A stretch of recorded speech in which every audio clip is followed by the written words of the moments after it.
isang makisig ngunit napakasiga na lalaki si Thor. Dahil sa pagkasiga niya ay madaming may ayaw sa kanya.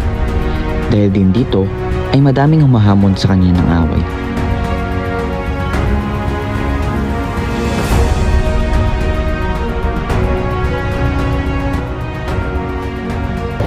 Ang tapang talaga ni Thor, no? Oo nga eh. Akala mo siya may hari ng daan. Ito sa pakin ko kaya kayo dyan.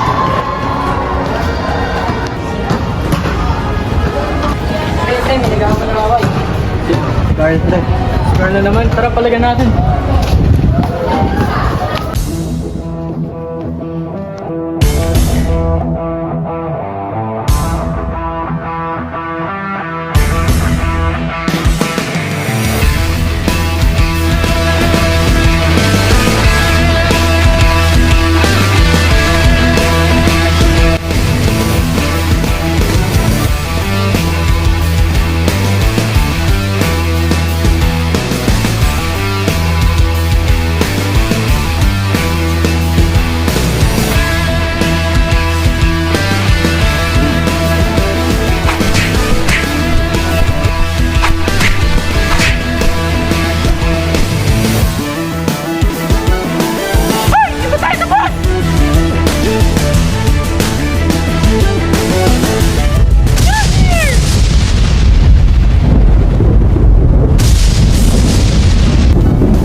Pagkatapos ng kanilang laban, ay agad siyang umuwi at kinausap siya ng kanyang ama.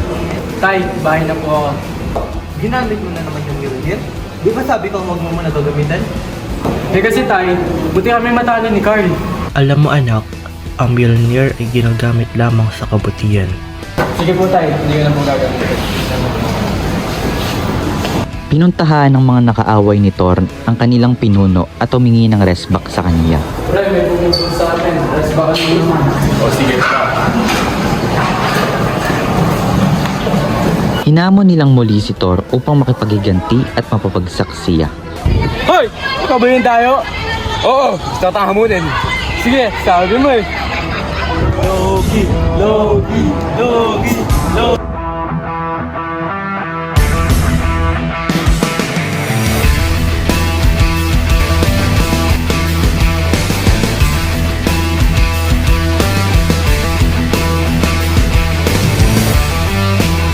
Dahil sa pagkatalo ni Thor, ay nabuhos niya ang kanyang galit sa kanyang ama.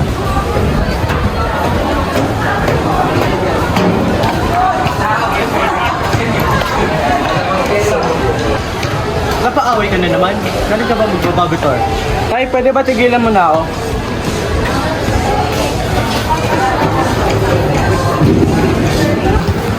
Kailangan ko mauwi niyo niya eh.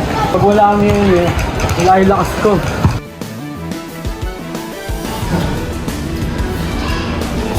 Patay ka sa akin.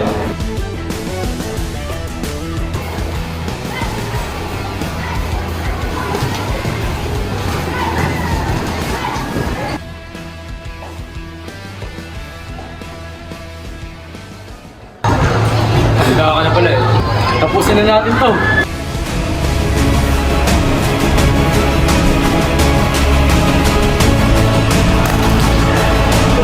Wala lang yung mo. Patay ka na sa akin.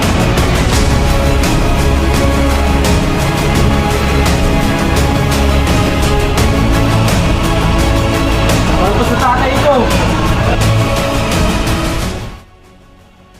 Alam mo anak, ang tunay na kalakal ay wala sa